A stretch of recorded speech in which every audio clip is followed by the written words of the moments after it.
1월 25일 법률방송 로투데이 시작하겠습니다. 첫 소식입니다. 교육부, 문화체육관광부 등 사회관계 장관회의는 오늘 당정 협의를 거쳐 성폭력 등 체육계 비리 근절 대책을 협의해 관계부처별 근절 대책의 추진 방향을 논의해 합동 브리핑을 했습니다. 특히 체육 업무를 직접적으로 담당하는 문화체육관광부는 체육계의 패러다임을 바꾸겠다는 전면적인 개혁에 나서겠다고 밝혔습니다. 장한지 기자가 보도합니다. 심석희 선수 사건으로 촉발된 만연한 체육계 폭력, 성폭력을 뿌리 뽑기 위한 정부 종합대책이 발표됐습니다. 이를 위해 정부는 우선 스포츠 분야 비리 근절기구를 설치하기로 했습니다. 문체부는 체육계 비리를 조사, 조정, 중재 등을 총괄하는 독립기구로 스포츠 윤리센터를 꾸리겠다고 밝혔습니다. 가급적 스포츠 윤리센터가 담겨있는 법안이 2월 임시국회 중에 통과될 수 있도록 국회와 논의하고 있습니다. 체육문화 개선을 위한 위원회도 별도로 설치됩니다. 엘리트 체육 중심의 선수 육성 방식을 개선하기 위해 민관 합동으로 스포츠혁신위원회를 운영해 합숙훈련 폐지 등 엘리트 선수 양성 시스템을 개편하겠다는 구상입니다. 위원장은 민간인이 맡고 정책의 실효성을 높이기 위해 문체부 등 관계부처 차관급이 위원으로 참여합니다.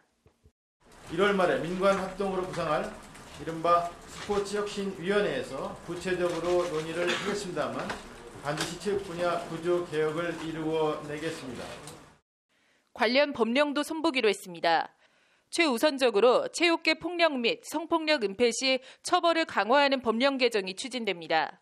관련해서 문체부는 병역 특례와 대학 입학 체육특기자 제도 등도 전반적으로 검토할 예정이라고 밝혔습니다. 이를 통해 메달이 능사가 아니라 공정한 경쟁이라는 스포츠 본연의 가치를 복원하겠다는 구상입니다. 더 이상 국위 선양에 이바지한다는 목표 아래 극한의 경쟁 체제로 선수들을 몰아가고 인권에는 눈을 감는 잘못이 반복되어서는 안 됩니다. 체육의 가치, 체육을 바라보는 패러다임을 근본적으로 바꾸고 개혁하는 뼈를 깎는 노력으로 전면적인 체육계 개혁을 이루겠다는 정부 대책 발표가 실제 관행과 시스템, 제도와 문화 개선으로 이어질지 주목됩니다. 법률방송 장한지입니다. 회사 돈 50억 원을 횡령한 혐의 등으로 재판에 넘겨진 삼양식품 전인장 회장이 1심에서 징역형 실형을 선고받고 법정 구속됐습니다. 이 소식은 김태현 기자가 전해드립니다. 특정경제범죄 가중처벌법상 횡령 등 혐의로 기소된 전인장 삼양식품 회장이 오늘 서울 북부지법에서 열린 1심 선고 공판에서 징역 3년을 선고받고 법정 구속됐습니다. 같은 혐의로 기소된 전 회장의 아내 김정수 사장은 징역 2년에 집행유예 3년을 선고받아 구속은 면했습니다. 전 회장 부부는 2008년부터 2017년 9월까지 삼양식품이 계열사로부터 납품받은 포장박스와 식품 재료 중 일부를 자신들이 설립한 페이퍼 컴퍼니로부터 납품받은 것처럼 꾸며 총 50억 원을 빼돌린 혐의로 불구속 기소됐습니다. 재판부는 먼저 피고인에게는 건전한 기업 윤리에 따라 기업을 운영해서 사회적 공헌을 해야 한다는 기대가 있었다. 그러나 그런 기대를 저버리고 약 10년간 지출결의서, 품위서, 세무조사서 등을 허위로 작성해 회사 돈 49억 원을 적극적으로 횡령했다고 지적했습니다. 재판부는 그러면서 개인 소유 주택 수리비용, 승용차 리스비용, 카드 대금 등 회사 돈을 지극히 사적으로 사용했다고 전 회장 부부를 질타했습니다. 재판부는 이에 회사와 개인의 자금은 엄격히 구별되기 때문에 이 같은 의사결정은 사회적으로 부정적인 영향이 매우 크다고 판단했다고 전 회장에 대해 실형을 선고한 사유를 밝혔습니다. 전인장 회장은 지난해 6월 첫 공판에서 횡령에 대한 객관적 사실은 인정하고 다투지 않겠다며 죄송스럽게 생각하며 반성하고 있다는 입장을 밝힌 바 있습니다. 재판부는 하지만 전인장 회장이 도주할 우려가 있다며 법정 구속했습니다. 법률방송 김태현입니다. 3월부터 서울이나 제주 등 도시 지역에서 내국인 대상 공유 민박이 전면적으로 허용됩니다. 나도 에어비앤비나 해볼까 하시는 분들 있으실 것 같은데 공유 숙박업에 대해 많은 사람들이 잘못 알고 있는 내용들을 정리해봤습니다. 공유 숙박업에 대한 오해와 법적 쟁점 3가지, 카드로 읽는 법조 이현무 기자입니다. 공유 숙박에 대한 가장 큰 오해는 집이나 방만 있으면 아무런 제한 없이 아무나 할 수 있다고 잘못 알고 있다는 점입니다. 공유 숙박업도 엄연한 숙박업이어서 관할 지자체에 신고를 하고 숙박업 등록을 해야 합니다. 공중위생관리법 제3조를 보면 공중위생 영업을 하고자 하는 자는 시장, 군수, 구청장에게 신고하여야 한다고 되어 있습니다. 이를 어기면 1년 이하의 징역 또는 1천만 원 이하의 벌금에 처하도록 되어 있습니다.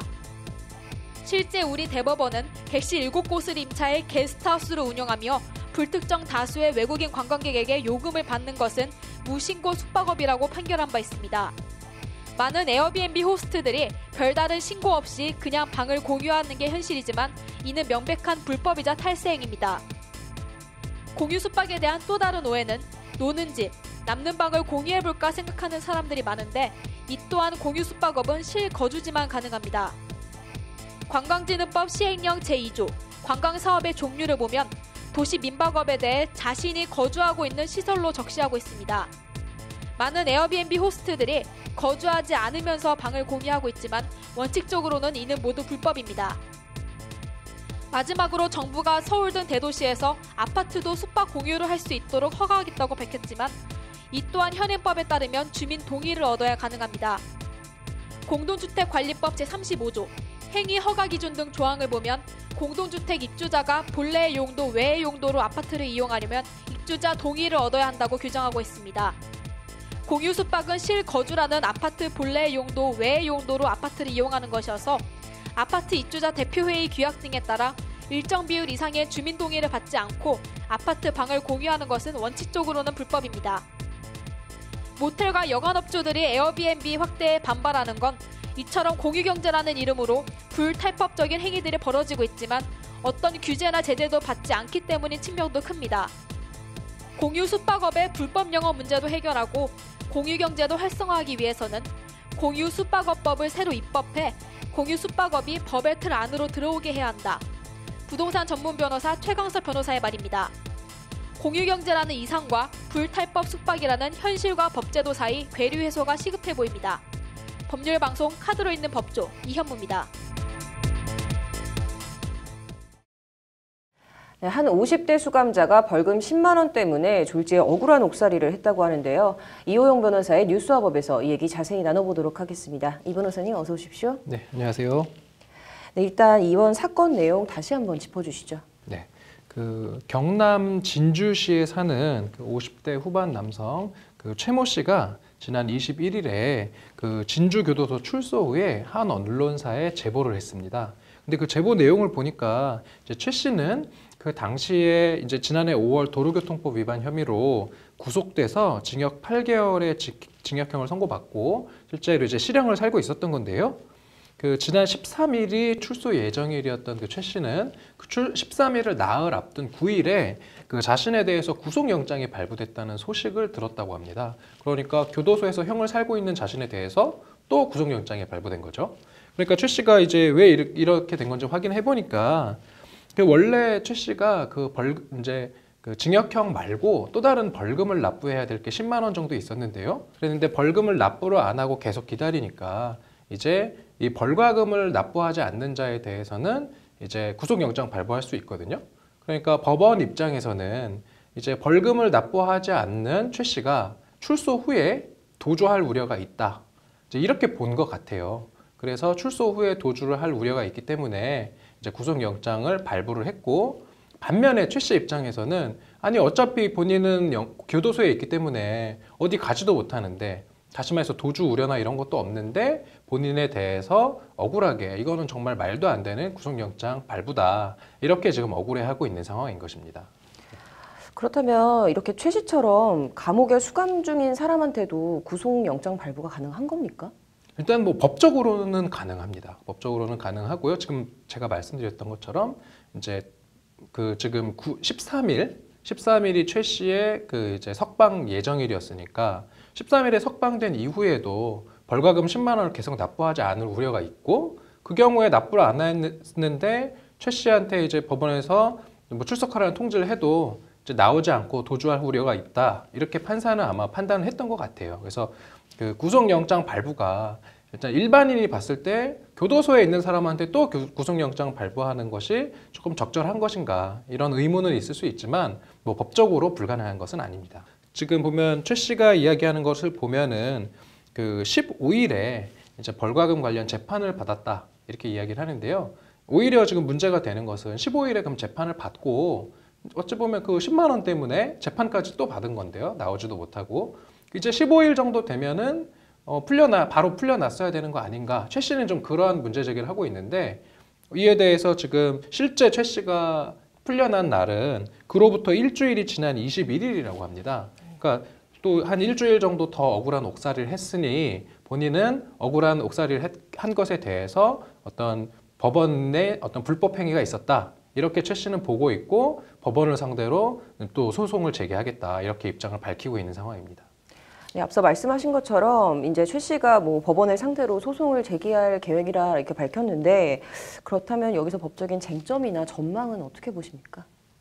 뭐 이제 법원을 상대로 소송을 하는 것은 아마도 그 법원의 구속영장 발부, 그 다음에 15일에 그 벌과금 관련 재판을 받은 즉시 석방되지 않은 것, 이러한 어떤 국가기관의 행위에 대해서 이것이 어떤 불법행위다 이런 주장을 하면서 손해배상 청구 소송을 제기할 것 같은데요. 그렇다면 쟁점은 이러한 손해배상 소송의 쟁점은 이러한 이제 국가기관의 공권력의 행사가 어떤 법령의 어떤 위반이 되는지 결국은 불법 행위를 구성하는지 여부가 가장 큰 쟁점이 될 것 같습니다. 네. 과연 이 50대 남성의 억울한 옥살이가 이제 이거에 대해서 재판부가 어떤 결정을 내릴지 정말 궁금해집니다. 오늘 잘 들었습니다.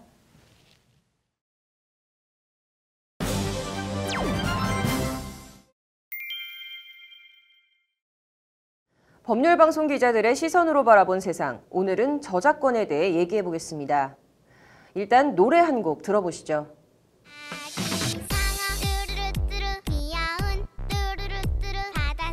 들으신 노래는 이른바 수능 금지곡, 아이돌 방탄소년단만큼이나 세계적으로 인기를 끄는 한류 콘텐츠인 바로 아기상어송입니다. 국내 대형 출판사인 삼성출판의 자회사 스마트스터디가 제작한 아동용 유튜브 애니메이션 동요로 공개 직후 유튜브 조회수 23억 뷰에 이르면서 연일 화제를 불러일으키고 있습니다. 스마트스터디는 최근 영어 버전인 베이비샤크를 발표하며 지난 12일 빌보드 핫백에 32위에 진입해 오늘 기준으로 37위에 머무는 기염을 토했는데요.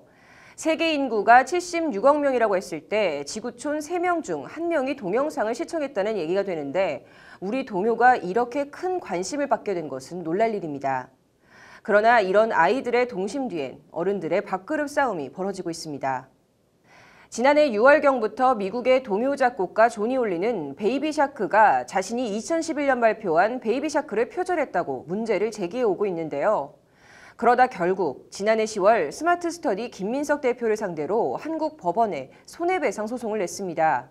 하지만 스마트스터디 측은 표절이 아니다라는 입장을 내세우며 저작권 없는 전래동요를 재해석한 것이기 때문에 조니 올리 측 노래와는 별개의 창작물이라고 맞서고 있습니다.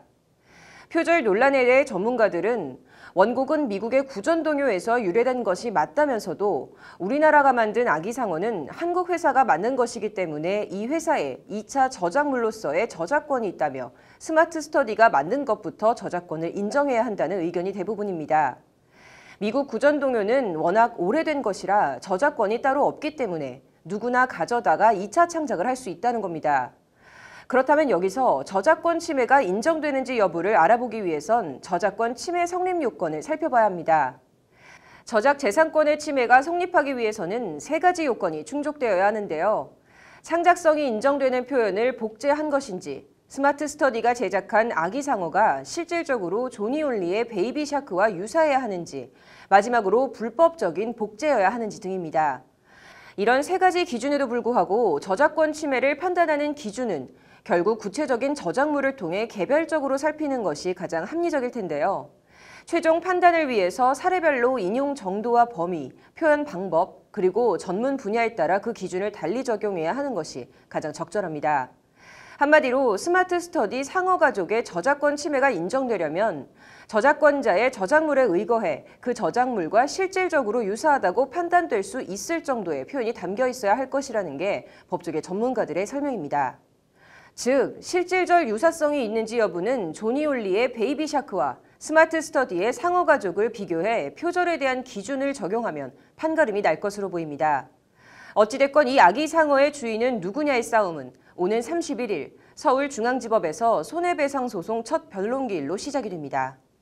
우는 아이를 금방 웃게 하고 말도 잘 듣게 한다는 동요, 이 아기 상어의 매력은 순식간에 국경과 세대를 뛰어넘었습니다.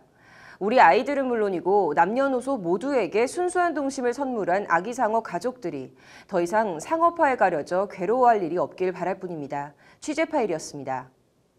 이어서 법조계 소식 전해드리겠습니다. 박상기 법무부 장관이 오늘 음주운전과 사기, 가정폭력, 성범죄 등은 상습적인 경우가 많다며 가석방을 제한하는 규정을 지시해 놓았고 완전 배제하는 안도 생각하고 있다고 밝혔습니다.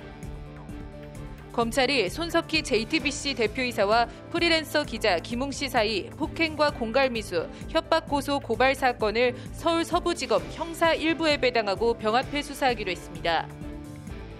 국가인권위가 압수영장을 집행할 때 영장을 읽는 도중 물건을 압수해가는 것은 신체 자유를 침해한 것이라며 경찰의 재발 방지를 위한 직무교육 실시를 권고했습니다.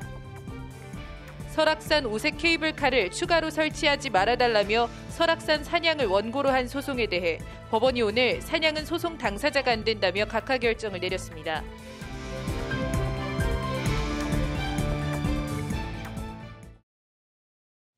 (1월 25일) 법률방송 로투데이 여기서 마치겠습니다. 시청해주신 여러분 고맙습니다.